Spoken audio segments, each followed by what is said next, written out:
রাসূল আকরাম সাল্লাল্লাহু আলাইহি ওয়াসাল্লাম বলেন, আউয়ালু মা ইউহাসাবু বিহিল আবদু ইয়াউমাল কিয়ামাতিস সালাহ। রাসূল সাল্লাল্লাহু আলাইহি ওয়াসাল্লাম বলেন, কিয়ামতের দিন সর্বপ্রথম আমার উম্মতের নামাজের হিসাব হবে। ওরে যুবক, তোমার নাম ঈমান আলী রেখেছে, তোমার মধ্যে ঈমান নাই। তোমার নাম রমজান আলী রেখেছে, তুমি রমজানের রোজাও রাখো না। তোমার নাম ইসলাম রেখেছে, তুমি ইসলামের কিছুই তুমি পালন করো না। ওরে যুবক, দিন যায় রাত যায়, মসজিদে তুমি ঢুকতে পারো না, একটু তো নামাজ তোমার দ্বারা হয় না, সারা রাত ফেসবুকের তুমি সময়টা কাটাইয়ে দাও।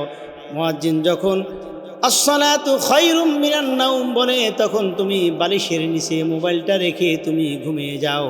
বছরের 365 দিনের মধ্যে ফজর কিভাবে হয় তুমি সেটাও জানো না। ওরে যুবক, তুমি যদি কারো মৃত্যুর খবর শোনো, তোমার আত্মীয়র মৃত্যুর খবর শোনো, 100 মাইল 200 মাইল পথ অতিক্রম করে তোমার আত্মীয়র বাড়িতে জানাজায় গিয়ে উপস্থিত হয়ে যাও, কিন্তু মুয়াজ্জিন তোমার ঘরের পাশে ডাকে হাইয়া আলাস সালাহ, হাইয়া আলাল ফালাহ বলে ডাকে। মুয়াজ্জিনের ডাকে তুমি একবারও মসজিদে যাও না, কিন্তু 100 মাইল 200 মাইল অতিক্রম করে তুমি অন্যের নামাজের জানাজায় গিয়ে হাজির হয়ে যাও।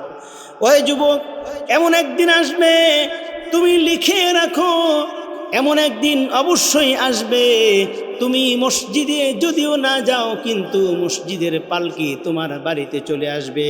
ওরে যুবক, দুনিয়ায় থাকতেই তুমি নামাজের মূল্য দাও। একক তো নামাজের কত যে মূল্য, যারা কবরবাসী হয়ে গেছে একমাত্র তারাই বলতে পারবে।